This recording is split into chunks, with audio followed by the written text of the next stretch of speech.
Ganto magka 1 million pesos. Compute natin mabilisan para magka 1 million ka. Kaya mo bang mag-save ng 5,000 pesos a month sa kinikita mo ngayon? Medyo mahirap ba? Well, actually, kahit yung malalaki sweldo hirap dyan sa 5,000 a month na itatabi buwan-buwan, let's just say kinaya mo. So para makompute natin kung ilang buwan ka magsisave para makaipon ka ng 1 million, ilang buwan ka magsisave ng 5,000 pesos? Ganto, 1 million pesos divided by 5,000. That is equals to 200 or 200 months. 200 months is 16 years. Nako po, baka 1/4 na lang na sasakyan yan. Kunin mo yung gitna para may upuan. Kung sa bahay naman, unahin mo yung kisame para di ka mainitan. Tsaka magkano na lang value ng 1 million 16 years from now? At sa 16 years na yan, imposibleng hindi mo magalaw ipon mo. Due to unforeseen circumstances. Like may emergency, huwag naman mangyari. Pero syempre, hindi mo pa rin alam. May magkakasakit, mawalan ka ng trabaho, global crisis na naman na paulit-ulit, lumaki pamilya mo, nagka-pandemic na naman, etc. etc. Kumbaga mga hindi inaasahang pangyayari. Tandaan mo, ang problema sa buhay, hindi nauubos yan. Mawala man, may parating na bago. Tama, di ba?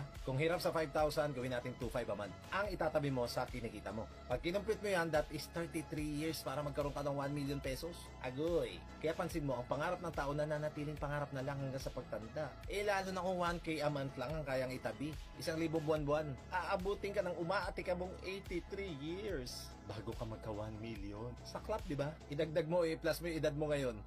Hindi na aabot. Tsaka hindi na uso pera nun. Malamang spaceship na ang sasakyan nun. Tas ang lupa, 1 million per inch. Tas dun pa sa tabi ng bulkan. Aba, lalo na kung 500 a month lang ang kayang itabi. 166 years bago magka 1M. Grabe, di ba? E pambili ka na ng 1 kilong pako niyan panahon na yun. O 1 bote ng brake fluid ng sasakyan.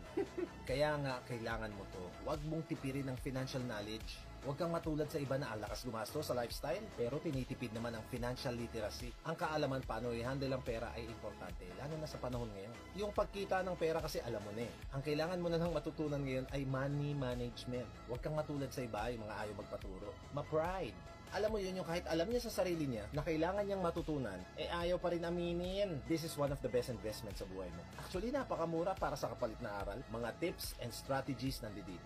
One of the best book bundle. Actually, dapat pati mga mahal mo sa buhay meron na neto eh. Para hindi ka mautangan pag ikaw lang ang mapira. Woo, yeah!